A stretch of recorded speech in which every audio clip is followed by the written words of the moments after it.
What will you do?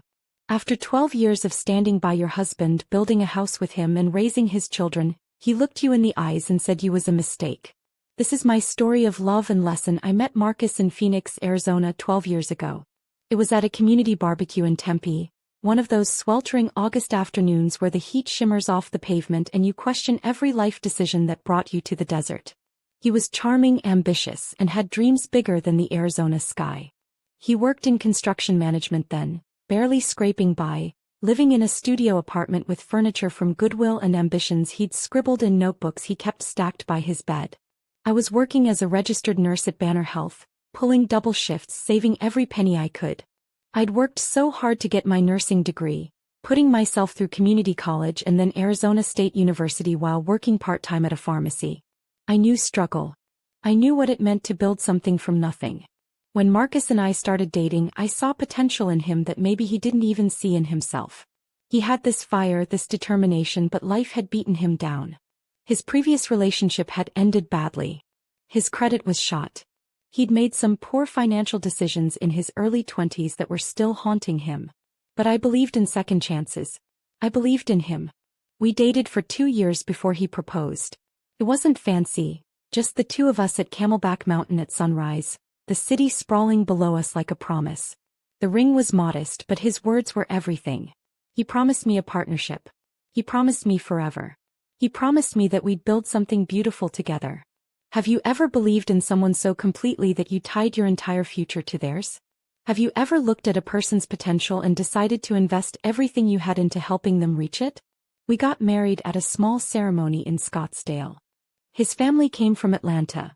His mother Linda, his older sister Tamara, his younger sister Monique, and his brother Keith. They seemed warm at first, hugging me, telling me how blessed Marcus was to have found someone like me. His mother held my hands in hers and said, "Baby, you're an answer to our prayers. Our Marcus needs someone steady, someone strong. Thank you for loving our boy." I should have paid more attention to that phrasing. Someone steady. Someone strong. Not someone he loves. Not someone who makes him happy. Someone who could serve a purpose. The first few years of marriage were hard. Not hard because we didn't love each other, but hard because we were building from scratch. Marcus wanted to start his own construction company, but he had no capital, bad credit, and a resume full of gaps. I believed in his vision, though. I believed in us. I worked 12-hour shifts at the hospital, sometimes picking up extra shifts on weekends. Every paycheck I'd set aside money. We lived in a small 2-bedroom apartment in Mesa, driving old cars, eating at home, skipping vacations. While my co-workers were buying new houses and taking trips to California, I was investing in Marcus's dream. I co-signed loans for equipment. I used my good credit to secure a business loan. I helped him write proposals, manage books, schedule jobs. After my shifts, I'd come home exhausted, but I'd still sit with him, helping him navigate the business side of construction that he wasn't good at. Contracts, invoices, tax documents, insurance policies, I handled it all. His family would call regularly. His mother would thank God for me. "Jessica," she'd say, "you're such a blessing to our family. Marcus would be lost without you. You're holding that boy together." Tamar would call and tell me how proud they all were. "Girl, you're the sister I always wanted. You're lifting Marcus up when everyone else counted him out." I felt valued. I felt appreciated. I felt like I was part of something.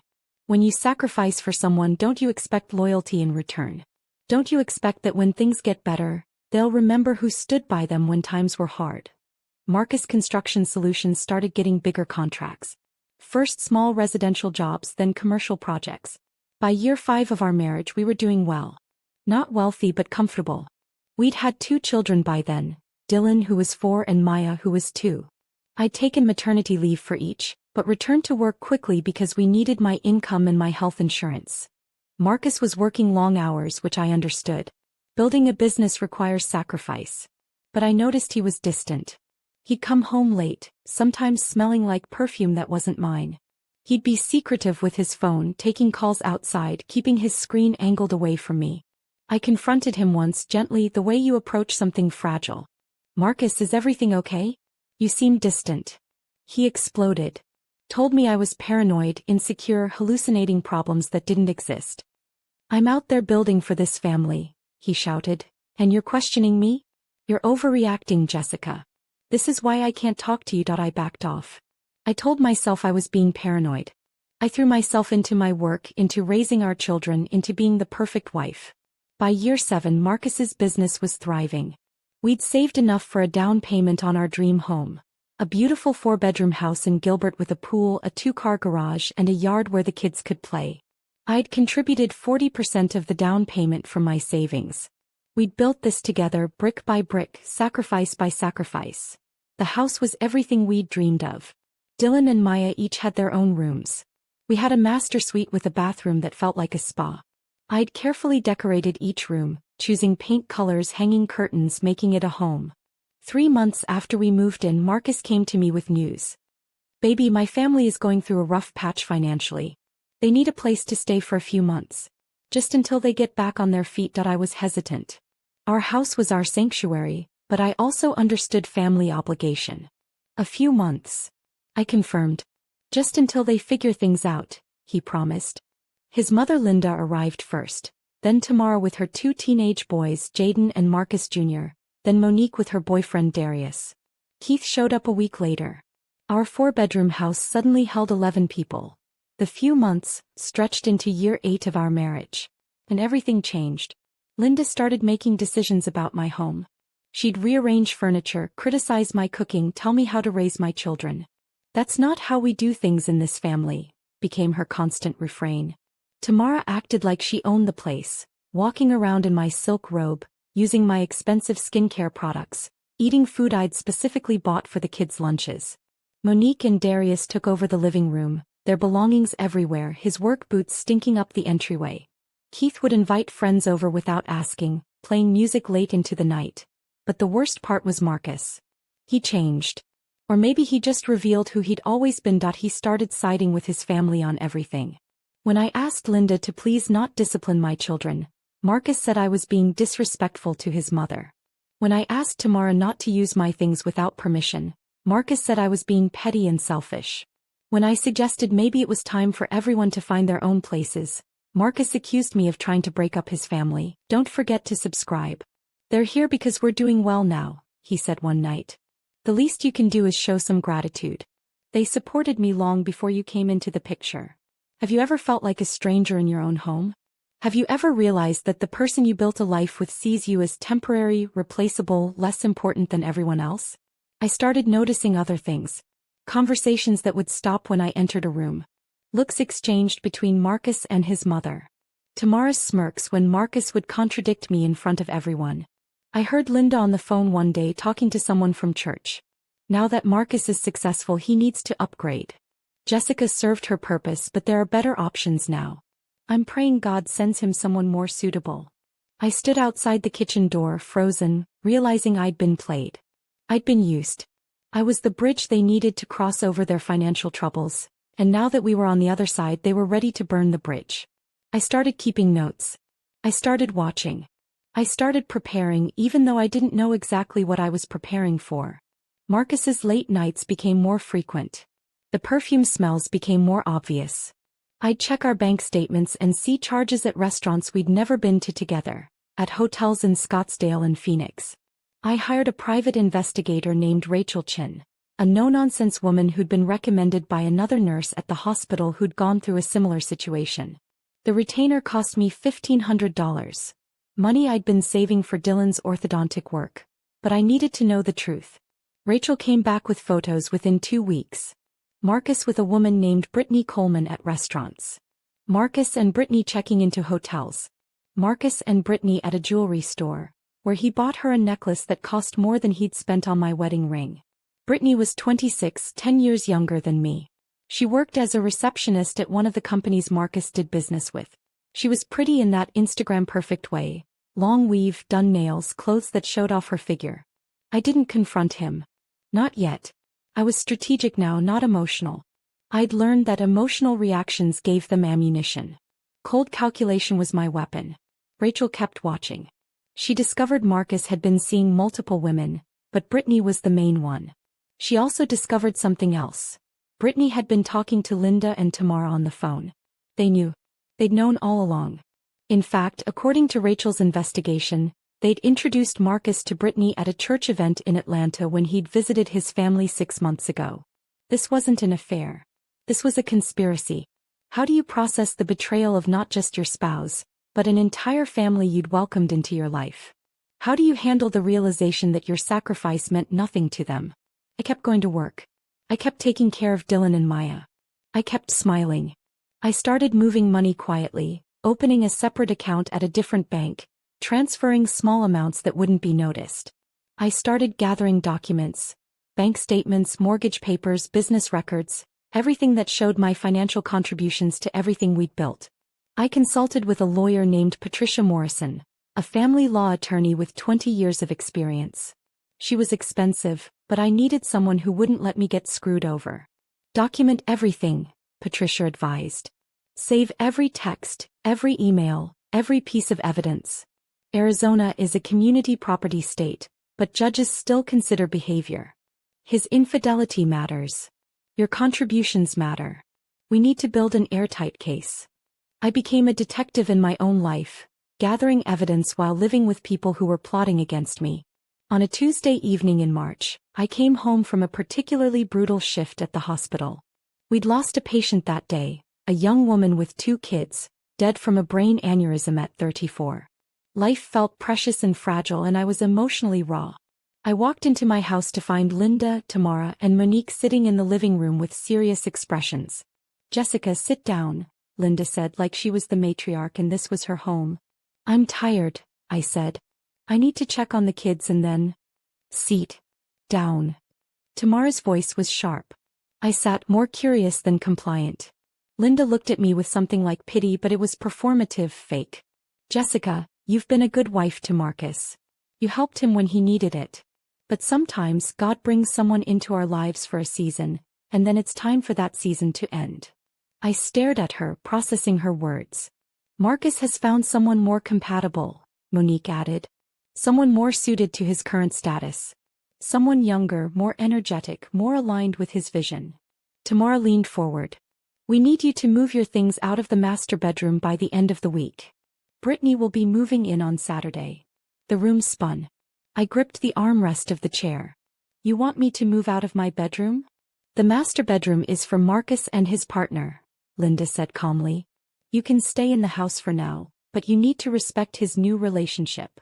Have you ever experienced a moment so surreal, so devastating, that your brain couldn't immediately process it? Have you ever had to maintain composure when everything inside you was screaming? I didn't cry. I didn't yell. I looked at each of them and said, "I'm not moving anything until Marcus comes home and tells me himself." They exchanged glances. Tamara rolled her eyes. "He'll be home this weekend. You have until then." I went upstairs, checked on Dylan and Maya. They were at the kitchen table with Keith doing homework, and locked myself in my bedroom. Our bedroom. The bedroom I'd shared with my husband for 8 years. I called Patricia. "They're kicking me out of my own bedroom," I told her, my voice shaking for the first time in months. "His family just told me his mistress is moving into my bed." Patricia was quiet for a moment. "Jessica, I need you to record everything from this point forward. Arizona is a one-party consent state. Record every conversation. This is psychological abuse, and we're going to make sure the judge knows exactly what you've endured."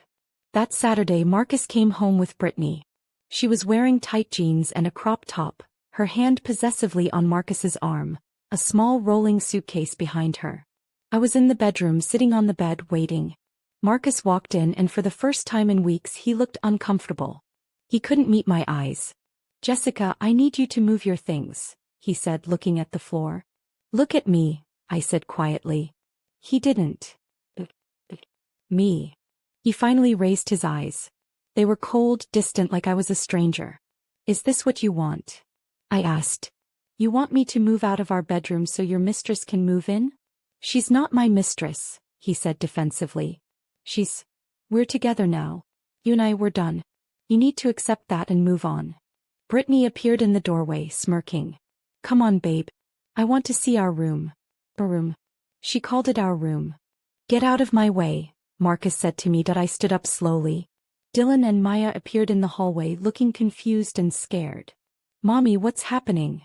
Maya asked, her voice small. I looked at my babies, then at Marcus. Then at this smug woman who thought she'd won something. I called for my children. Dylan, Maya, come help mommy move some things. We packed my clothes, my personal items, my books, my journals. We moved everything into Dylan's room, the larger of the kids' rooms. Marcus and Brittany stood in the hallway watching, his family crowded behind them like an audience at a show. Dylan was 10 now, old enough to understand what was happening. His jaw was tight, his eyes angry. Maya, at 8, just cried quietly, helping me fold clothes. We moved everything in silence. When we were done, I looked at Marcus one more time. You're going to regret this, I said, not as a threat but as a fact. He scoffed. I regret marrying you. Those words hit like a punch. But I didn't let him see it hurt. I just turned and walked into my son's bedroom, closed the door and held my children while they cried. The next few months were a special kind of hell. I was living in my son's bedroom in a house I'd helped pay for, while my husband slept with another woman in the bed I'd helped buy. Dylan, Maya and I shared one room. We had a queen bed and a twin we'd squeezed in there. The kids were troopers, they never complained, but I saw the strain on their faces. They couldn't play loudly. They couldn't have friends over. They couldn't watch TV because the living room was always occupied by Marcus's family. Linda had taken over the kitchen. She'd literally changed the locks on the pantry and told me I could no longer use her kitchen. I had to buy a mini fridge and a hot plate for our room. I cooked meals for my children in their bedroom like we were college students or homeless. The kids weren't allowed to eat at the dining table anymore. Linda said it was too crowded, and that we should eat in our room. In reality, it was about humiliation. It was about putting us in our place. How do you explain to your children why they're being treated like outsiders in their own father's house? How do you maintain their dignity when yours is being systematically stripped away? Marcus stopped providing for the children financially. I confronted him once, asking for money for Maya's school supplies. How do I know they're even mine? He said casually, like he was discussing the weather. I felt like I'd been slapped. Excuse me. My mother raised a good point. You were pretty eager to get pregnant. Maybe you were already pregnant when we met. Maybe you trapped me. I stared at this man, this stranger in my husband's skin. Then do a DNA test, Marcus. Prove me wrong. He waved his hand dismissively. I don't have time for that. Just figure it out yourself. You've got a job. So I did. I worked extra shifts. I paid for everything, school supplies, clothes, food, activities. I even kept paying the mortgage because Patricia advised me to maintain proof of financial contribution. Meanwhile, Marcus was buying Brittany designer handbags and taking her on weekend trips to San Diego and Las Vegas. I watched it all. I documented it all. Screenshots of his Instagram posts. Credit card statements I could still access. Testimony I gathered from neighbors who witnessed the comings and goings. The kids and I developed our own routine in our small room. We'd eat dinner together, then play board games. I'd help them with homework. We'd read books together. Maya would fall asleep between Dylan and me, and Dylan would whisper, "Mom, when can we leave?" "Soon, baby," I'd whisper back. Soon. I started seeing a therapist named Dr. Sarah Chin. I needed someone to help me process what I was experiencing, someone to confirm I wasn't crazy. "What you're describing is narcissistic abuse," Dr. Chin explained in one of our sessions. The devaluation after idealization, the gaslighting, the triangulation with his family and his affair partner. These are classic patterns. You're not overreacting. You're not crazy. You're being systematically psychologically abused. Hearing that validation was powerful. It gave me strength to keep my plan moving forward. 4 months into this nightmare living situation, Brittany made an announcement at dinner. I wasn't usually at dinner. Remember, I wasn't allowed in the kitchen, but I'd come out to get water and overheard. "We're pregnant," she squealed, holding up her phone with what appeared to be an ultrasound photo. The family erupted in celebration. Linda hugged her. Tamara screamed with joy. Marcus beamed with pride. I stood in the doorway holding my water bottle watching this scene. Brittany saw me and smiled triumphantly. "According to the ultrasound, I'm about 16 weeks along. Isn't that wonderful?" 16 weeks. That meant she was already pregnant when she moved in. Which meant Marcus had likely gotten her pregnant while still sleeping with me occasionally, in those rare moments when he'd touch me. Have you ever felt so completely disgusted with someone you once loved that you could barely look at them? Have you ever wondered how someone you built a life with could become a complete stranger? Linda turned to me. "Jessica, Since Brittany is pregnant, she'll need help around the house. I expect you to contribute to her care. I laughed. She laughed out loud. What's funny? Tamara demanded. You expect me to serve the woman my husband cheated on me with?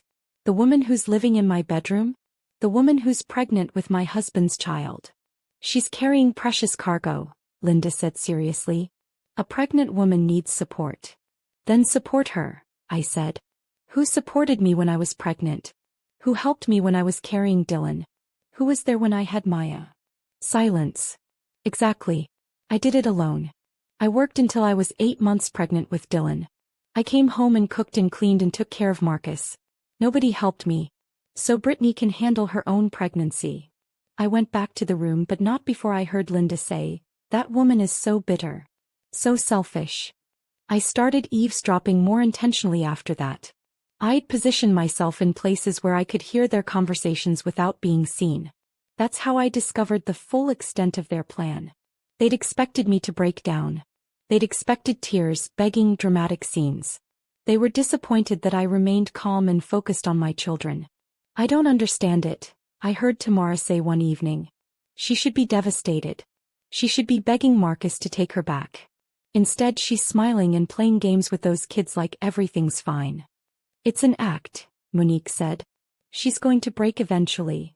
We need to accelerate the timeline, Linda said, her voice low and conspiratorial. We need to get her out of this house before the baby comes. Marcus deserves to start fresh with Brittany without Jessica here as a constant reminder. What are you thinking? Tamara asked. We'll kick her out in the middle of the night when she least expects it, Linda said. Just change the locks while she's at work, put her stuff on the lawn. Let her figure it out. My heart pounded as I listened. They were planning to make me and my children homeless. What about the kids? Keith asked. She can take them, Linda said dismissively. They're probably not even Marcus's anyway. I recorded every word on my phone. Patricia was going to have a field day with this evidence. I went into overdrive. I'd been looking at apartments casually, now I got serious.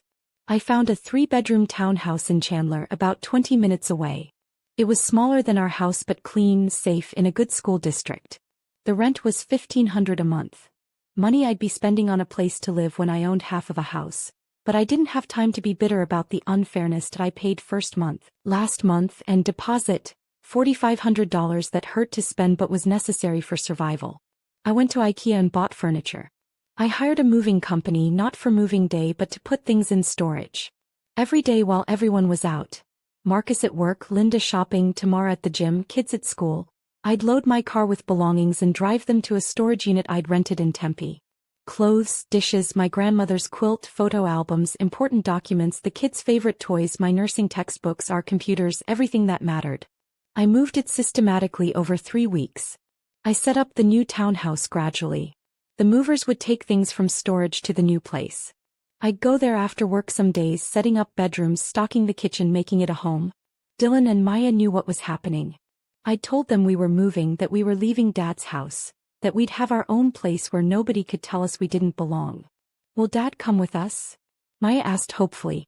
No, baby, I said gently. Dad is going to stay here. But you'll still see him.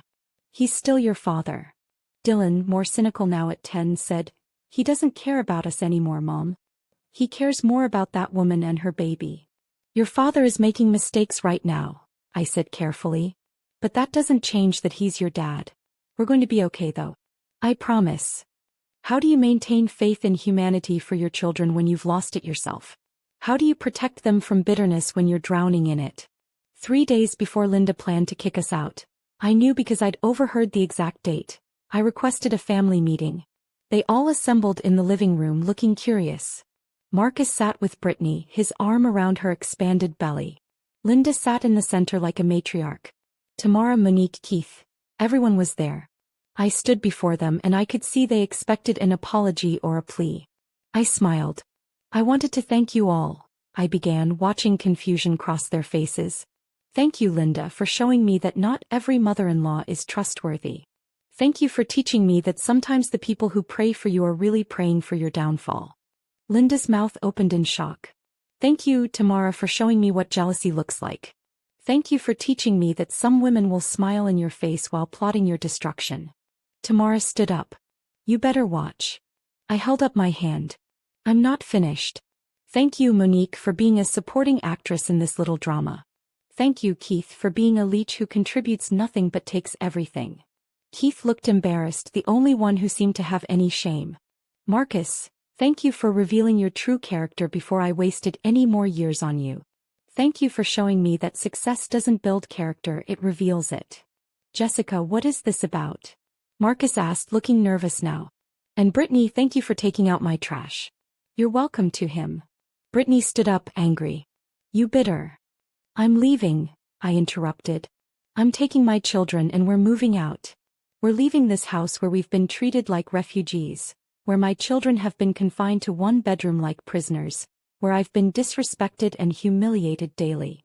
You can't just leave, Linda said. This is being dramatic. We can work. I'm not asking permission, I said firmly. I'm informing you. We're leaving in 3 days. That was a lie.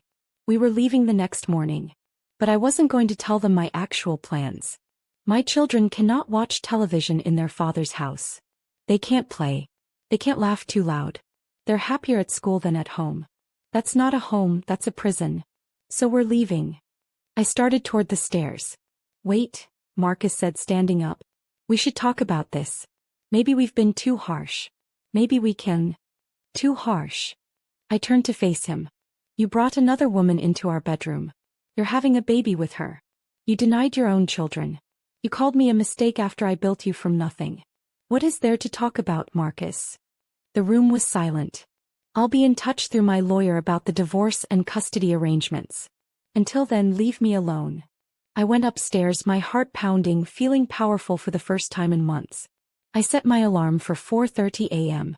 The kids and I had gone to bed early, fully dressed in comfortable clothes, ready to move. When the alarm went off, I woke Dylan and Maya. They were groggy but excited. Is it time? Dylan whispered. It's time, baby. We each grabbed a backpack with our final essentials.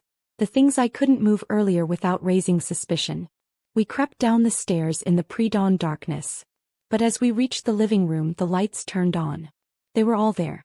Linda, Tamara, Monique, Keith, Marcus, even Brittany, all sitting in the living room like they'd been waiting. Have you ever walked into a trap? Have you ever realized that people who claim to love you have been plotting against you? We need to talk, Linda said. No, I said firmly. I told you we're leaving. I don't have time for this. You can't just take the children, Marcus said, standing up. Watch me, I replied. You haven't been their father in months. You don't get to pretend now. Please, Jessica, Linda said, and I was shocked to see tears in her eyes. Please don't leave like this. We're sorry. We're so sorry. Ist hier. You're sorry. We made mistakes, Tamara said, stepping forward. We were wrong. We were jealous. We were ungrateful. Please give us another chance. I looked at each of them, seeing the panic in their faces, and realized what was happening. They'd overheard me on the phone with Patricia. They knew I was documenting everything. They knew I had evidence of their abuse, of the conspiracy, of the financial manipulation. They weren't sorry. They were scared. Marcus, Linda turned to her son. Tell her you want her to stay. Marcus looked at me, and for a moment I saw something in his eyes. Maybe regret, maybe fear of consequences. Jessica, let's go back to how things were, he said. Before all this. We can fix this. How? I asked. How do we go back, Marcus? You brought another woman into our home. Into our bed. She's pregnant with your child. How do we go back from that? I'll send her away, he said quickly, gesturing to Brittany, who gasped. After the baby is born, she'll leave. You can raise the child as yours. We'll be a family again. Actually laughed. You want me to raise your mistress's baby? Are you insane? Please, he said, and he was begging now. I made a mistake. I was wrong. You supported me, you built me up, and I got arrogant. I let my family poison me against you. I'm sorry. Would you believe an apology from someone who only apologizes when they realize they might face consequences? Would you take back someone who showed you exactly who they are? I'm curious, I said, looking at Linda. You called me 3 days ago and told me I was a mistake. You said I'd served my purpose. Now you want me to stay. Linda looked down ashamed. And you, I turned to Tamara. You told me to move out of my own bedroom to make room for my husband's pregnant girlfriend. Now you want me to stay. Tamara said nothing. Here's what I know, I said, my voice steady. You weren't planning to apologize today. You were planning to change the locks and put my belongings on the lawn while I was at work. I know because I heard you planning it. Shock registered on their faces. That's right. I've been documenting everything. Every conversation, every humiliation, every betrayal. My lawyer has it all. Jessica, please, Marcus said desperately. Don't do this. Don't tear this family apart. I'm not tearing anything apart, I said. You did that when you called me a mistake. You did that when you abandoned your children. You did that when you chose everyone else over the woman who sacrificed everything for you. I was wrong, he shouted. I admit it. What more do you want? I want you to have said this before I told you I was leaving, I said quietly. I want you to have thought I was valuable when I wasn't walking out the door. I want you to have protected me from your family instead of joining them in tearing me down. But you didn't. So now it's too late. The kids need their father, Linda tried. Then he should have been their father when it mattered, I responded. He denied them. He questioned their paternity. He stopped providing for them. Don't talk to me about what they need from him. I took Dylan's and Maya's hands. We're leaving now. Don't follow us. Don't come to my workplace. Contact will go through lawyers from here on out. You can't take my kids, Marcus said, his voice rising. They're our kids and you gave up being their father when you chose everyone else over them. But don't worry, unlike you, I won't keep them from their father. You can see them. We'll arrange visitation. I won't be like you, Marcus. I won't weaponize our children. I started toward the door. Linda blocked my path, Tamara beside her. Please, Linda said. Please don't go. Don't do this. Move, I said calmly. You should stay and fight for your place, Linda said desperately. Fight for your marriage. I looked at her with pity. What place, Linda?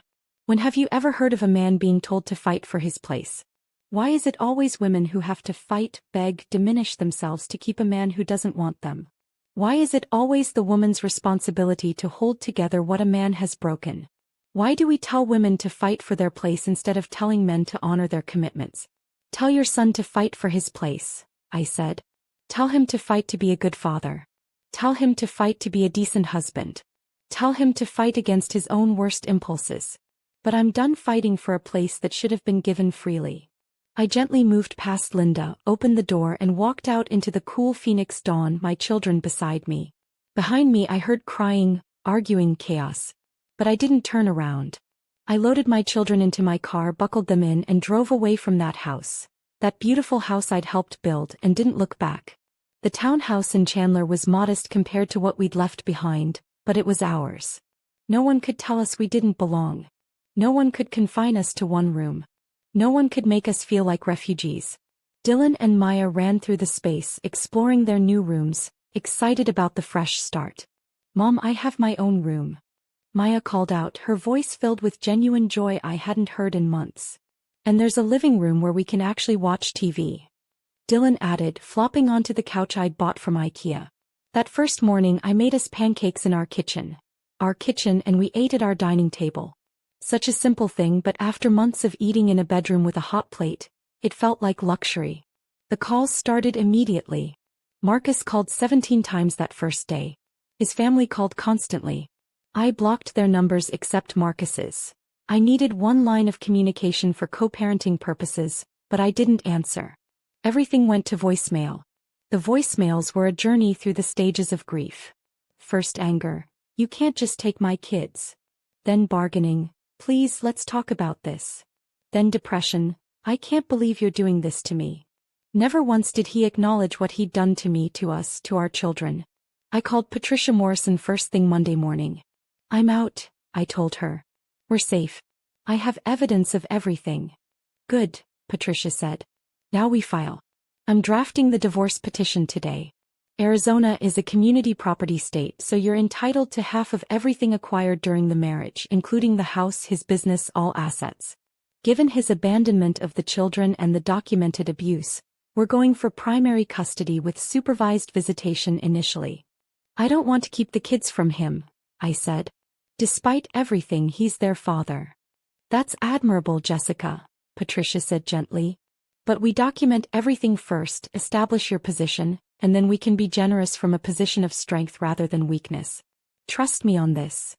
When you're leaving an abusive situation, is it wrong to protect yourself legally before being generous? Is it cruel to fight for what you deserve, or is it survival? The divorce papers were served to Marcus at his office 3 days later. According to Patricia, he was shocked, angry, and immediately called her office demanding to speak to me. He wants to settle this privately without court, Patricia told me. That's typical. He wants to avoid the public record of his behavior. What do you recommend? I asked. We negotiate, but we negotiate hard. You have leverage. The evidence you collected, the recordings of his family planning to illegally evict you, the financial records showing your contributions, the documentation of his abandonment of the children. It's damning. If this goes to court, he looks terrible. Over the next few weeks, we negotiated. Marcus's lawyer was a slick guy named Richard Pearson who tried to paint me as a vengeful ex-wife who was exaggerating the situation. Patricia destroyed him with evidence. The settlement we reached. I got 60% of the house equity based on my documented financial contributions and his behavior that made it impossible for me to remain in the marital home. I got 40% of his business based on my financial contributions and unpaid labor during the building years. Marcus would pay $2,500 per month in child support for both children. I got primary custody with Marcus having visitation every other weekend and 1 weeknight per week.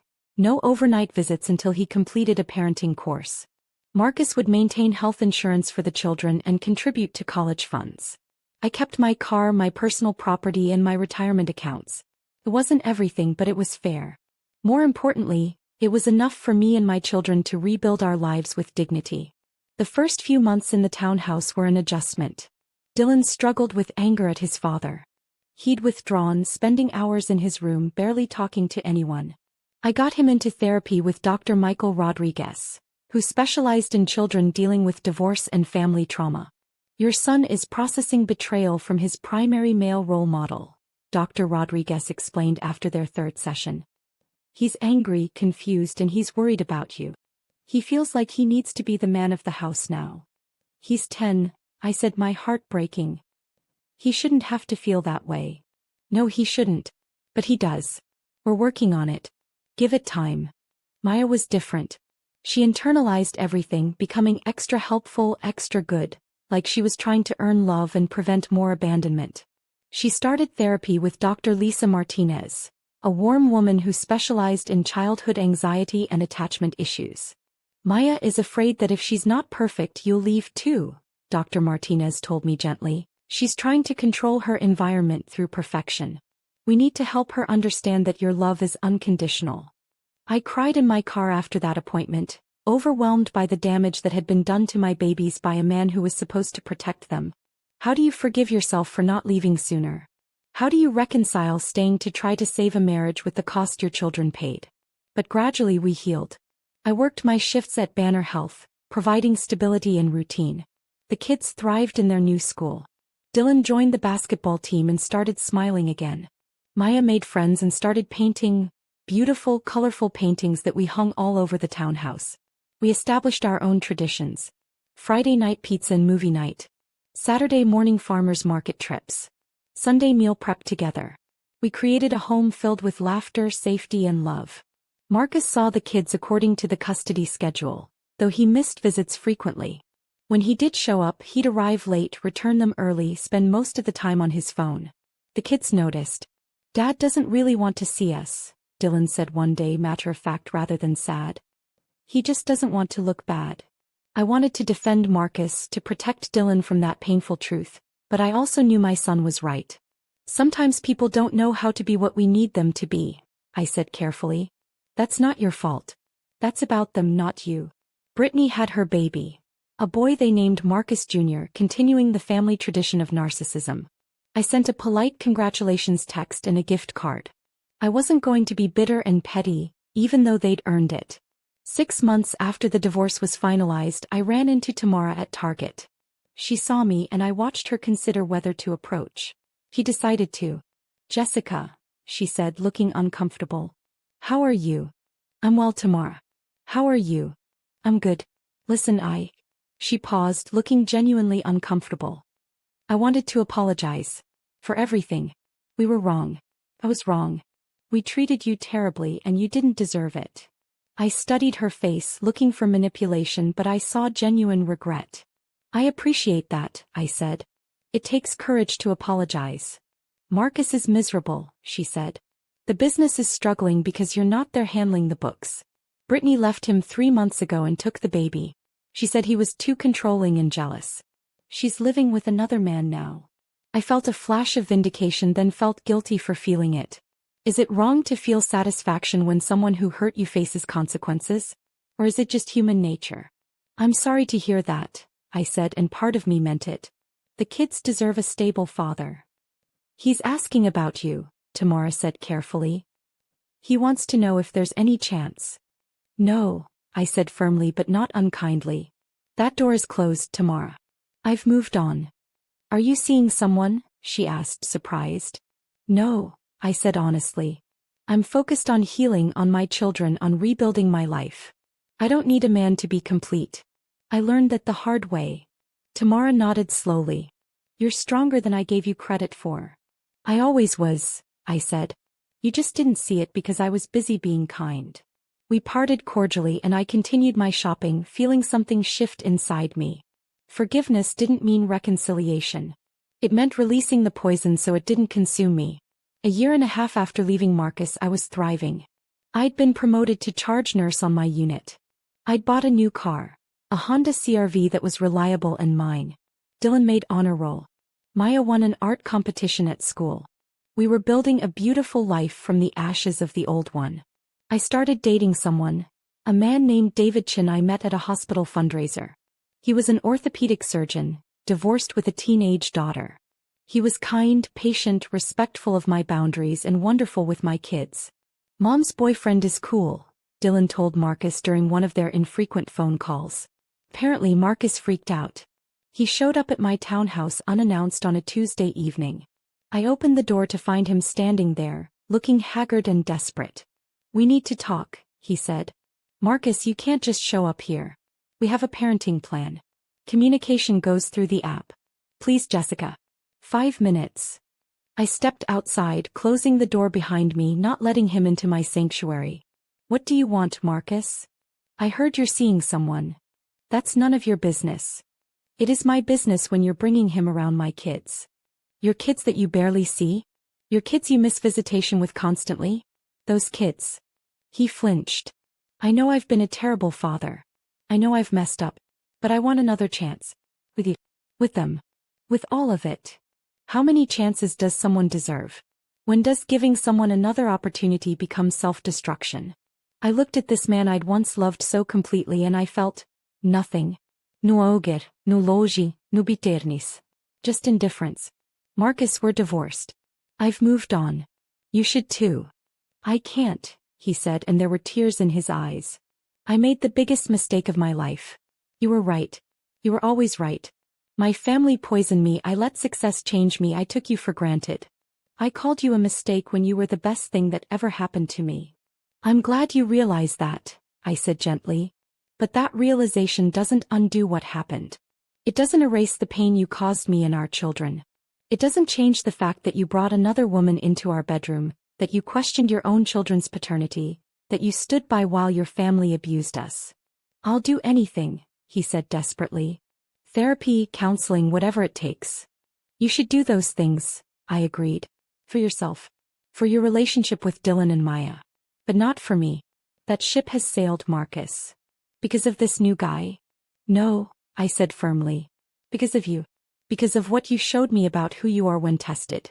Because I deserve better than someone who only values me when I'm walking away. He was crying now, full sobs, and part of me felt sorry for him. But I didn't waver. I want you to be a good father to our children, I said.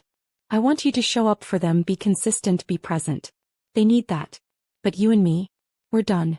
We'll never be more than co-parents, and honestly, you need to work on even being good at that. Please, Jessica. I'm begging you. You should have begged when it mattered, I said. You should have fought for us before you destroyed us. Now I need you to leave. The kids have school tomorrow and this conversation is over. I went inside, closed the door and locked it. I watched through the window as he stood there for several minutes before finally walking to his car and driving away. Dylan appeared beside me. Was that Dad? Yes, baby. What did he want? I considered lying, protecting Marcus, but decided Dylan deserved honesty. He wanted to get back together. Dylan was quiet for a moment.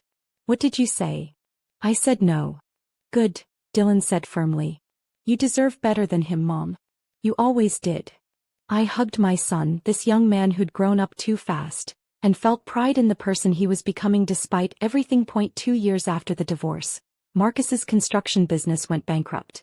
Without me managing the books, handling invoices, following up on payments and maintaining relationships with clients, everything fell apart.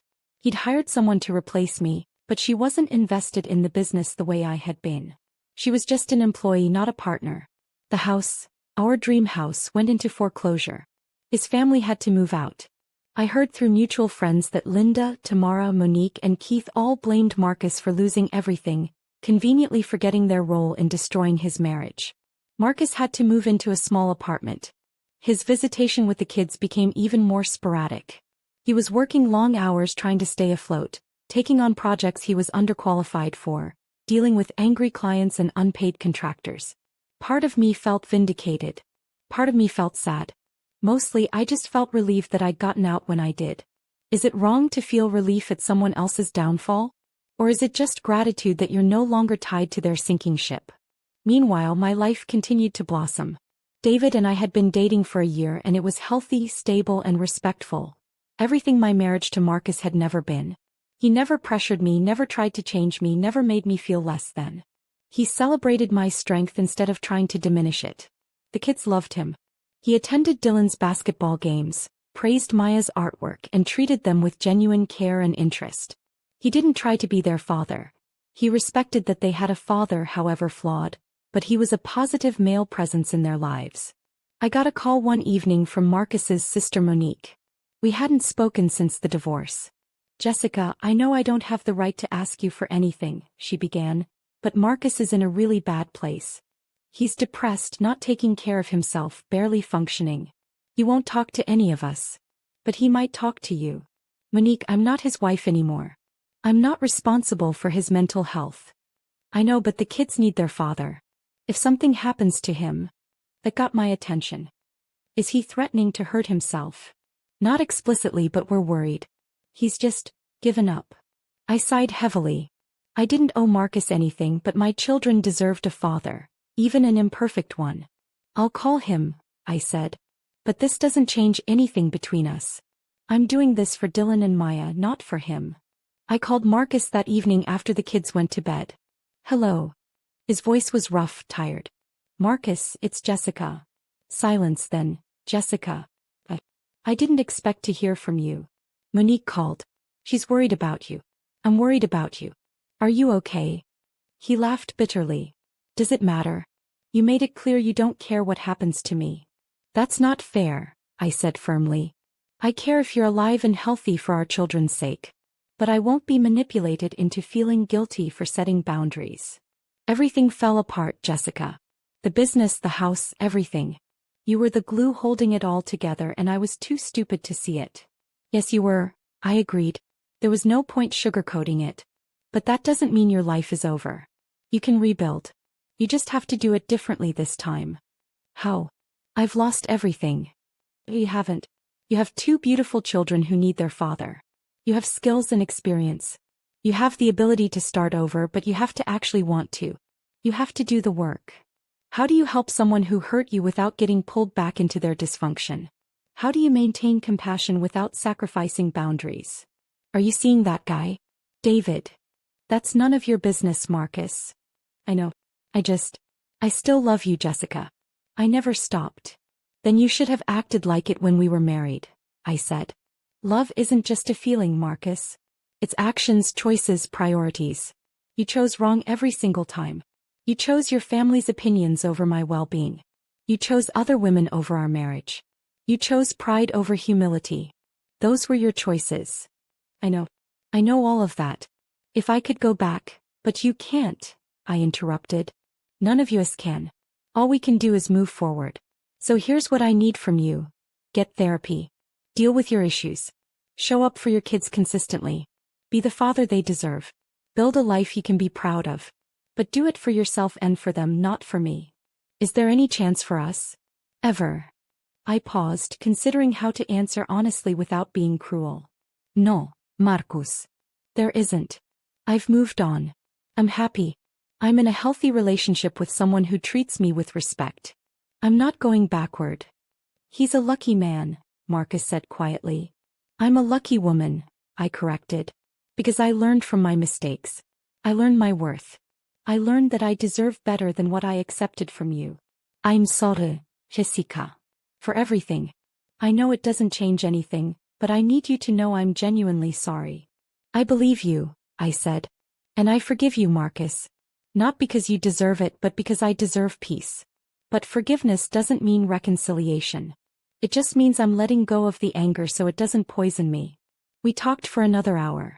I gave him the names of therapists, resources for rebuilding his business, advice on how to be more present for the kids.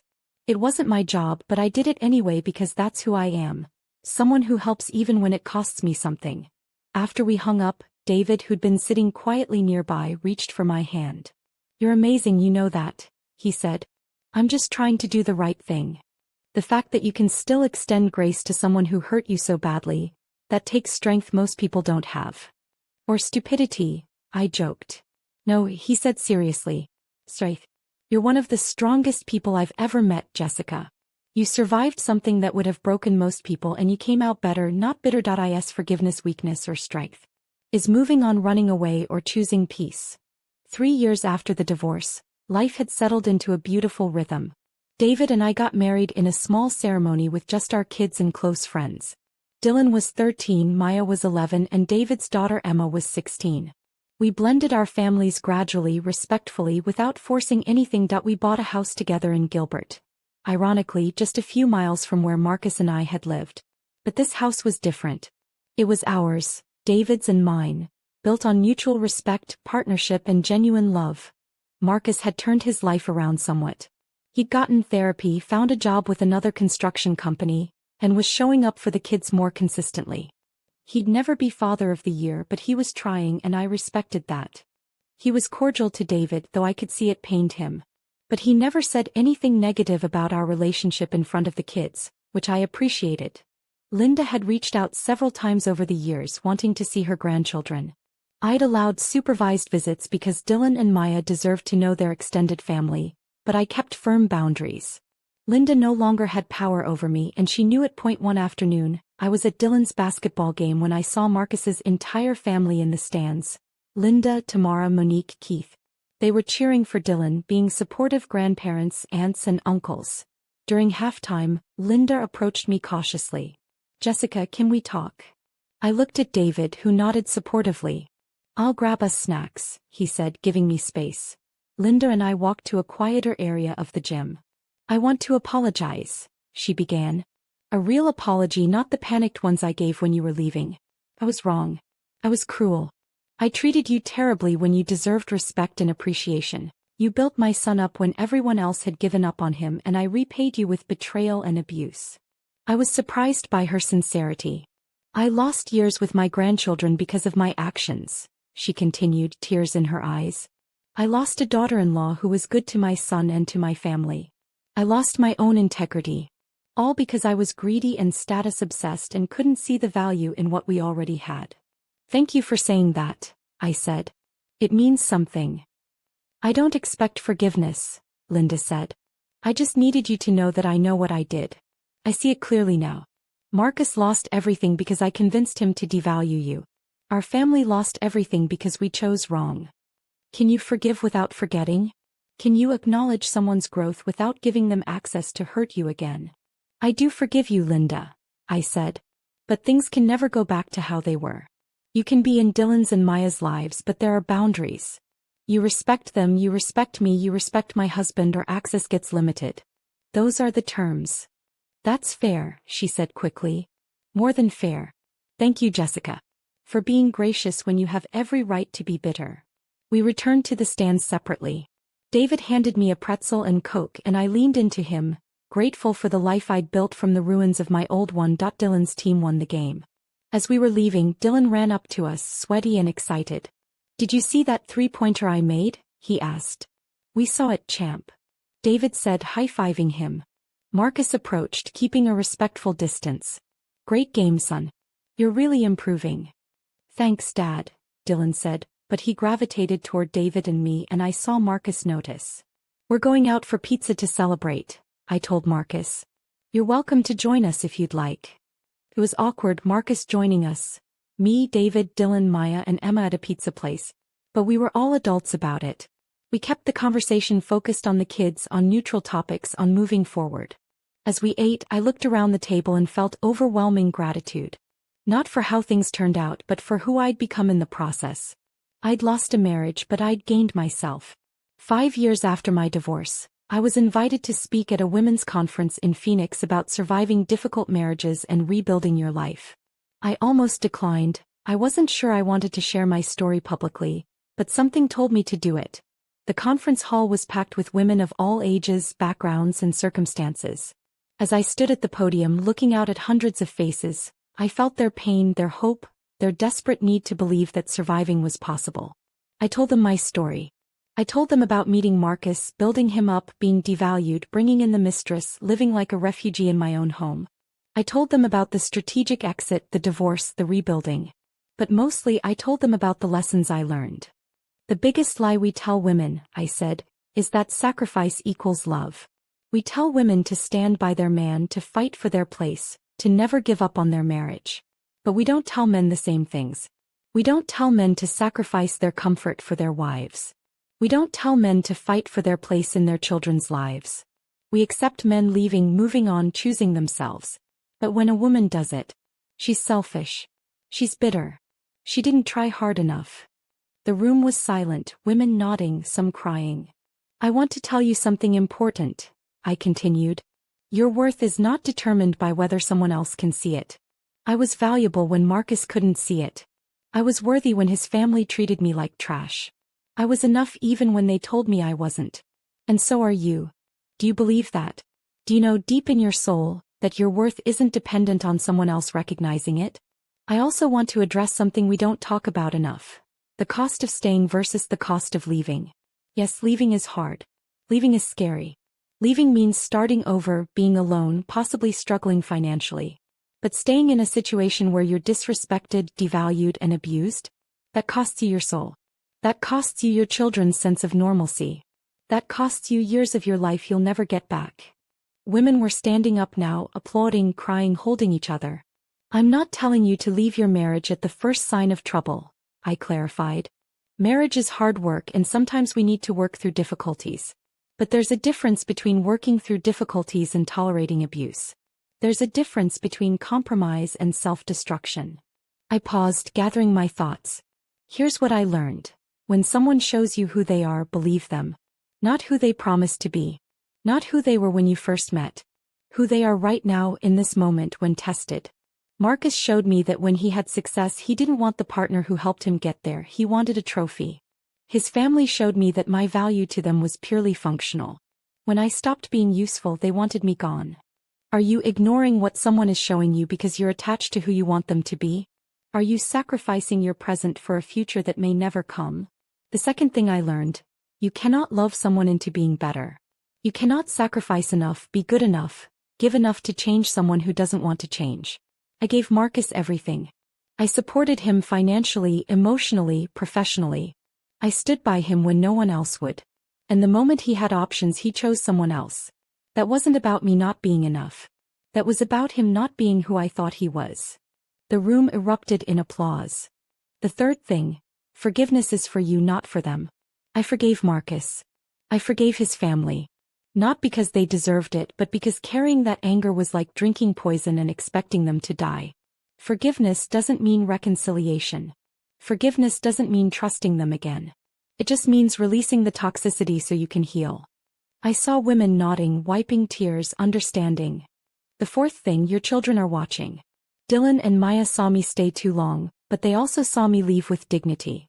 They saw me refuse to be destroyed by someone else's bad choices. They saw me rebuild. They saw me choose myself and them over a man who didn't value us. That lesson, that they deserve to be valued, that they should never tolerate disrespect, that they can survive hard things, that's the most important thing I could teach them. What are you teaching your children by staying? What are you teaching them by leaving? Either way, they're learning something about their worth and what they should accept in relationships. The fifth thing. Building yourself is never wasted, even if the person you build with betrays you. I was devastated that I'd helped Marcus build a business and a life, only to have him call me a mistake. But you know what? The skills I developed, the strength I found, the financial acumen I gained, that all transferred to my new life. I didn't lose those things when I left him. I took them with me. The final thing I want to say is this. It's okay to start over. Society tells us that divorce is failure. That starting over in your 30s or 40s or 50s is settling. That's a lie. Some of the best things in my life came after my divorce. My healthy relationship with David. My promotion at work.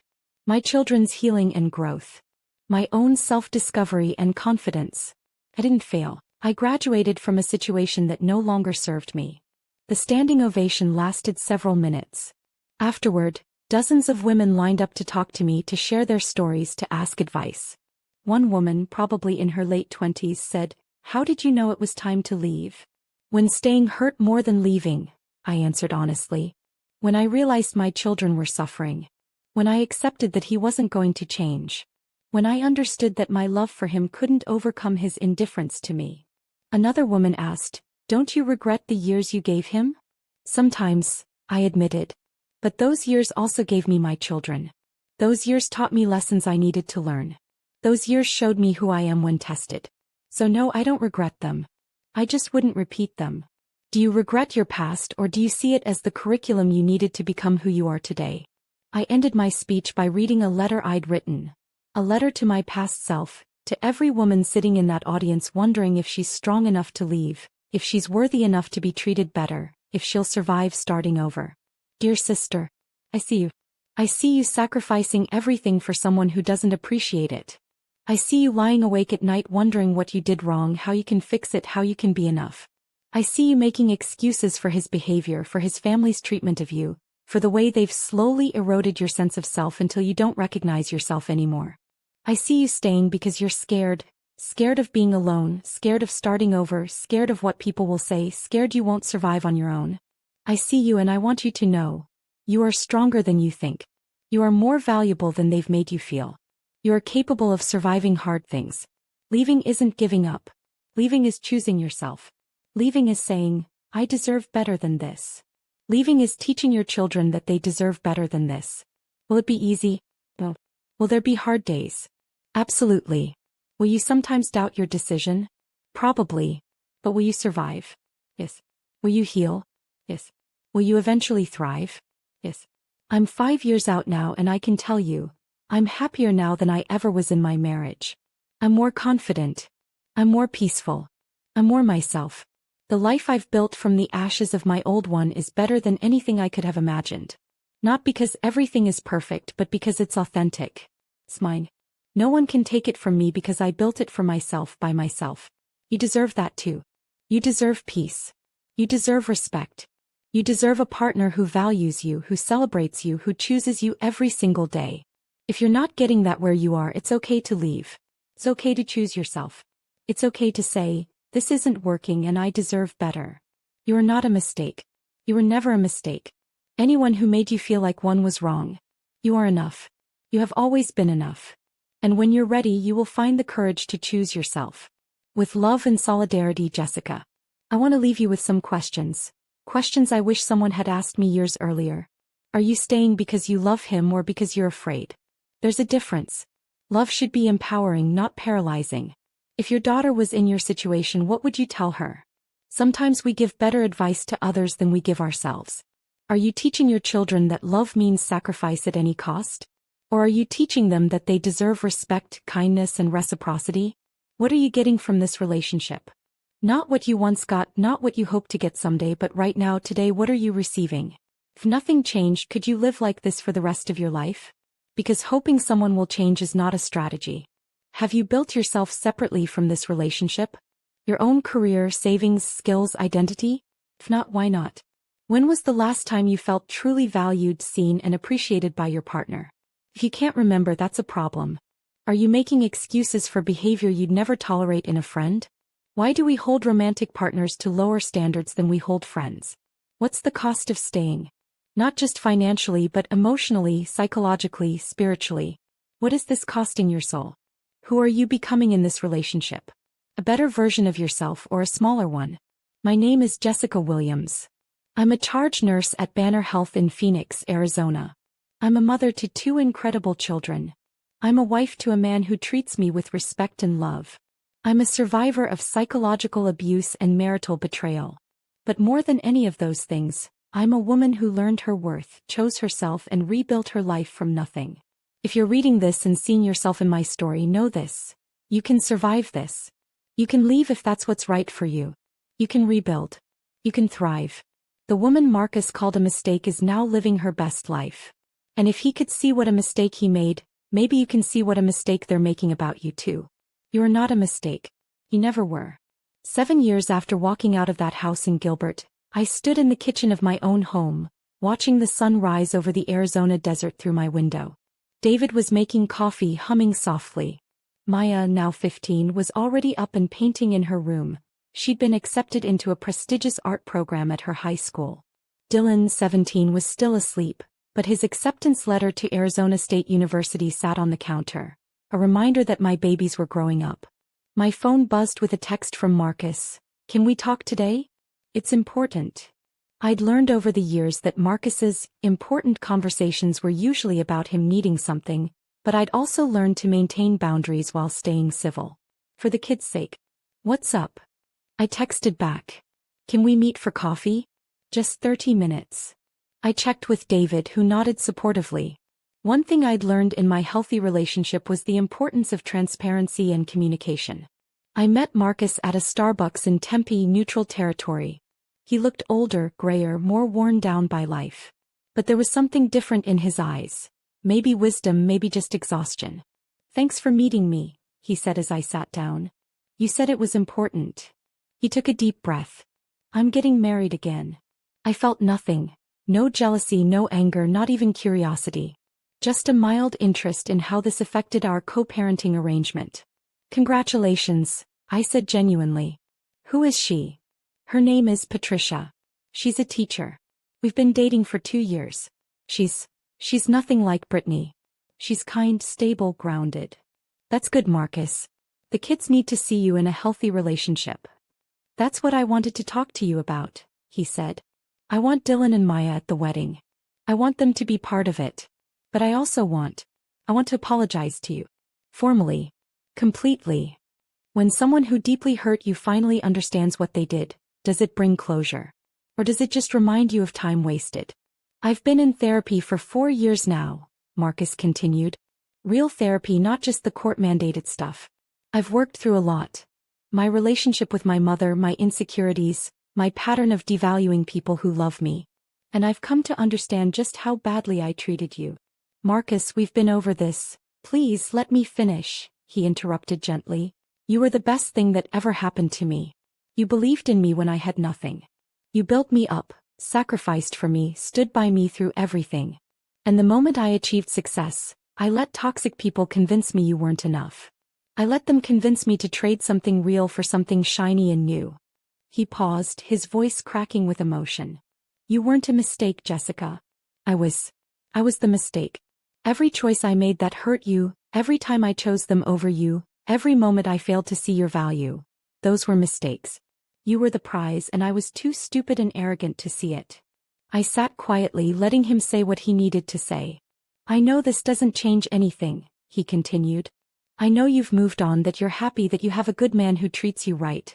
I know there's no going back. But I needed you to know that I see it now. I see what I lost. I see what I destroyed. And I live with that regret every single day. I appreciate you saying that, I said carefully. I really do. And I'm glad you're doing the work to be better. Patricia helped me understand something. Marcus said. She asked me once what I did to try to keep you. And I realized I didn't do anything. I didn't fight for you. I didn't fight for our marriage. I just let it all fall apart and then blamed you for leaving.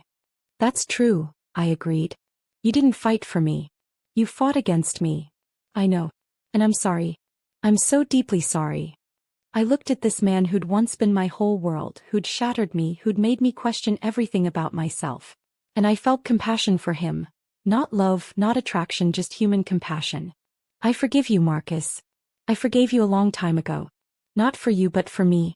Holding on to anger was like carrying a boulder everywhere I went. I had to put it down to move forward. You're an incredible woman, Jessica. David is a lucky man. I'm a lucky woman, I corrected, smiling. Because I learned from what happened with you. I learned what I will and won't tolerate. I learned to see red flags. I learned to protect myself. In a weird way, you taught me everything I needed to know about what I deserve. Can something terrible ultimately lead to something good? Can the worst experience of your life also be the one that transforms you most? The kids can absolutely be in your wedding, I continued. But I have some conditions.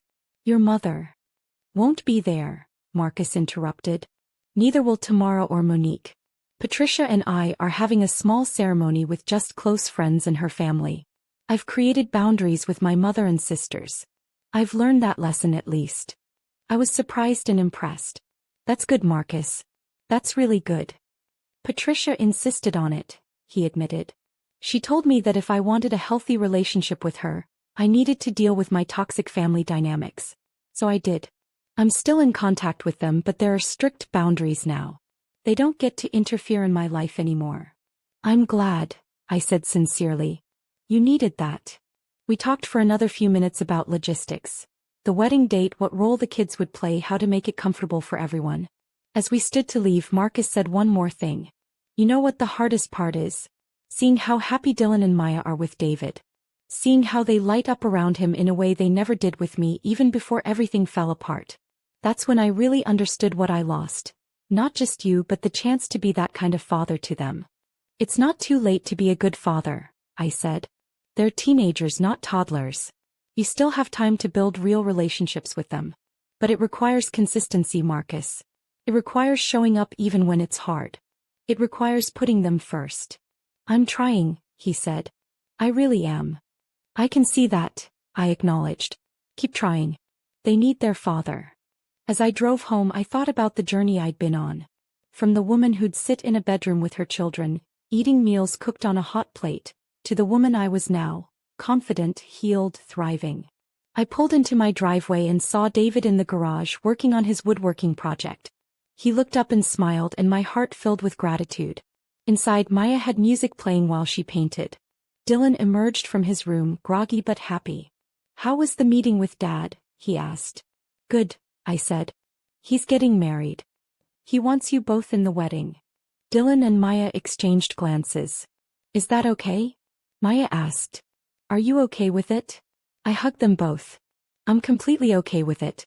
Your father deserves to be happy, and I want you to have a good relationship with him. My feelings about him don't affect how you should feel about him. But after everything he did to you, Dylan started. After everything he did, I survived, I interrupted. I healed. I built a beautiful life. I found real love. I have an incredible career. I have you two amazing humans. What he did doesn't define me anymore. I've moved past it. How do you know you've truly healed? When thinking about what hurt you no longer causes pain, when you can wish them well and mean it, when their happiness or unhappiness doesn't affect your peace. That evening at dinner with my family, David, Dylan, Maya, and Emma, I looked around the table and felt overwhelming peace. This was what love was supposed to look like. Partnership, respect, joy, support. David caught my eye and smiled, and I smiled back, grateful for every hard thing that had led me here. Later that night, as David and I were getting ready for bed, he asked, How do you really feel about Marcus getting remarried? Relieved, I said honestly. Relieved that he's moving on, that he's found someone who might help him be better, that maybe he'll be a more present father. And grateful. Grateful. Grateful that it's not me, I laughed. Grateful that I get to be here with you instead of still trying to make something work with someone who didn't value me. Grateful that I found the courage to leave. David pulled me close. You're the strongest person I know. I'm the most stubborn person you know, I corrected. I just refused to let what happened to me define me. That night, I wrote in my journal, something I'd started doing after the divorce as part of my healing process. I wrote a message to my younger self, to the woman I was 12 years ago when I met Marcus, full of hope and love and naivety. Dear 26-year-old Jessica, you're about to meet someone who will change your life. You're going to fall in love. You're going to sacrifice everything to build him up. You're going to believe that love means giving until there's nothing left. I want to tell you not to do it. I want to warn you about what's coming. The betrayal, the pain, the humiliation. But I can't because that journey, as painful as it was, made you into me. But I can tell you this. Your worth is not measured by how much you sacrifice.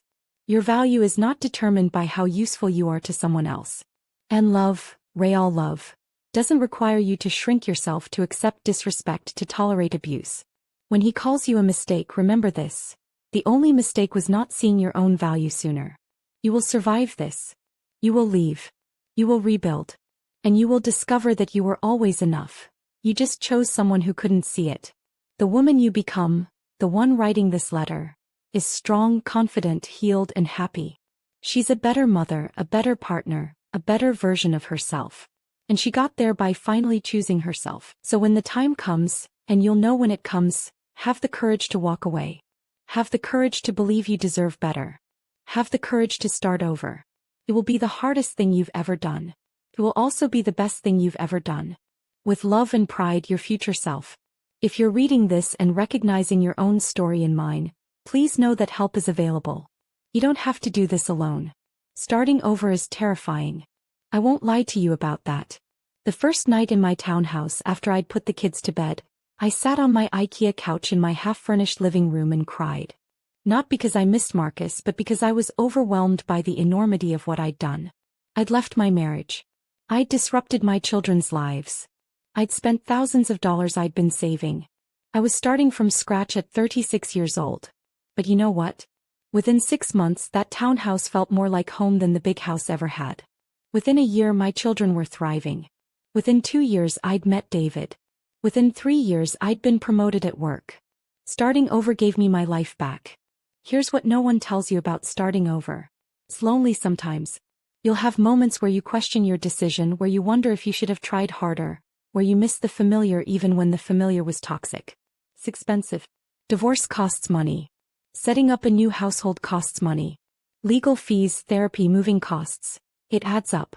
But you know what's more expensive? Staying in a situation that's destroying you. It's exhausting. You'll work full-time, take care of your kids, handle all the household responsibilities, deal with legal proceedings, and still have to show up for your own healing. Some days you'll barely have energy to brush your teeth. But it's also liberating. For the first time in years, you'll make decisions without having to consider someone else's opinion. You'll decorate your space the way you want. You'll eat what you want, watch what you want, go where you want. It's empowering. Every time you do something you thought you couldn't do alone. Fix a leaky faucet, manage finances, make a major decision, you realize you're stronger than you thought. And it's transformative. You'll discover parts of yourself that got buried in the relationship. You'll remember who you were before you became someone's wife, someone's punching bag, someone's mistake. If I could go back and give myself advice, here's what I'd say. Trust your gut. You knew something was wrong years before you admitted it. Your intuition was screaming at you, but you ignored it because you wanted to believe in him. Listen to that inner voice. Don't wait for the perfect time to leave. There's never a perfect time. There will always be reasons to stay. Finances, kids, fear, hope that things will change. If you wait for the perfect time, you'll wait forever. Stop trying to prove your worth to people who refuse to see it. You could be perfect and they still wouldn't value you because the problem isn't you, it's them. Document everything from the beginning. Don't wait until things get really bad. Start documenting the first time something feels off. Save texts, emails, record conversations where legal. Keep a journal with dates and details. Build yourself financially always. Even in a good marriage, maintain your own accounts, your own credit, your own career. Financial independence is crucial. Tell people what's happening. I isolated myself, keeping up appearances, pretending everything was fine. That isolation made everything worse. Tell trusted friends and family the truth. Get therapy early. Don't wait until you're broken to seek help. Therapy can help you gain perspective, set boundaries, and make healthy decisions. Remember that you're teaching your children what to accept. Whatever you tolerate in your relationship is what you're teaching them to tolerate in theirs. His family's opinion of you doesn't matter. They'll rewrite history to justify their behavior. Let them. Your character speaks for itself. Forgiveness is a process, not a one-time decision. You'll forgive, then get angry again, then forgive again. That's normal. Healing isn't linear. Here's the beautiful truth that I wish I'd known earlier. You don't need someone else to complete you. You don't need a relationship to have value. You don't need validation from a man or his family to know your worth. You are complete on your own. Yes, partnership can be beautiful when it's healthy. Yes, love is wonderful when it's reciprocal. Yes, marriage can be fulfilling when it's built on mutual respect. But you don't need those things to be whole. I'm happily remarried now, but I was happy before David too. I was complete as a single mother. I was fulfilled focusing on my career and my children. I was content rebuilding my life alone. David enhanced my life, he didn't complete it. That's the difference between a healthy relationship and a codependent one. Can you imagine being happy alone? Not just okay but actually happy? If not, that's the work you need to do before you can be in a truly healthy relationship. If you're a man watching this story, I hope it makes you uncomfortable. I hope it makes you examine your own behavior. I hope it makes you ask yourself some hard questions. Do you value your partner? Not just say you value her but actually demonstrate it through your actions, priorities, and choices?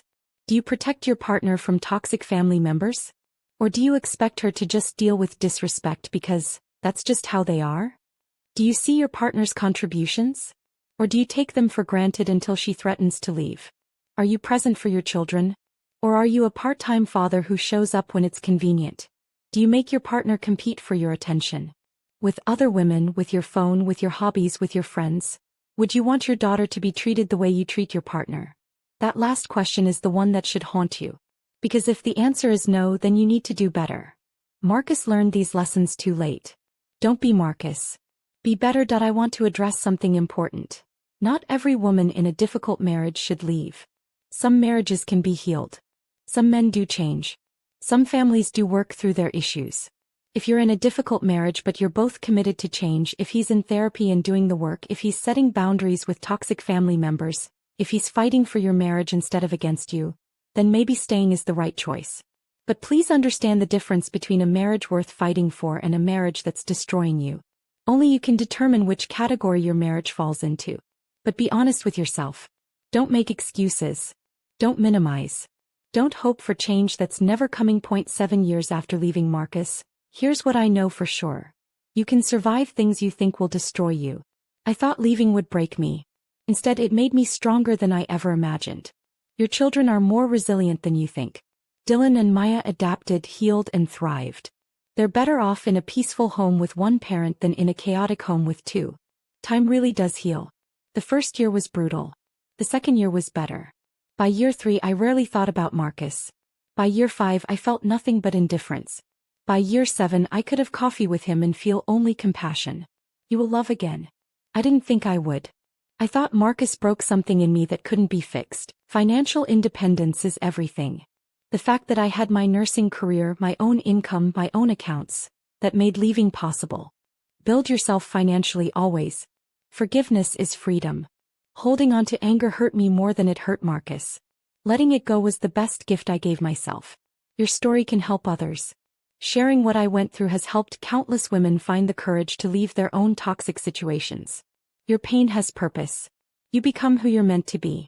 I'm a better version of myself now than I ever was with Marcus. That's not despite what happened. It's because of what happened. My name is Jessica Williams. I was called a mistake by a man I built from nothing. I was treated like garbage by a family I welcomed into my home.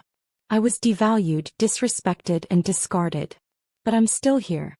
I'm frei. I'm happy. I'm free. And if I can do it, so can you. You are not a mistake. You have never been a mistake. You are valuable, worthy, and deserving of love and respect. If you're in a situation like mine, start planning. Document everything. Build your resources.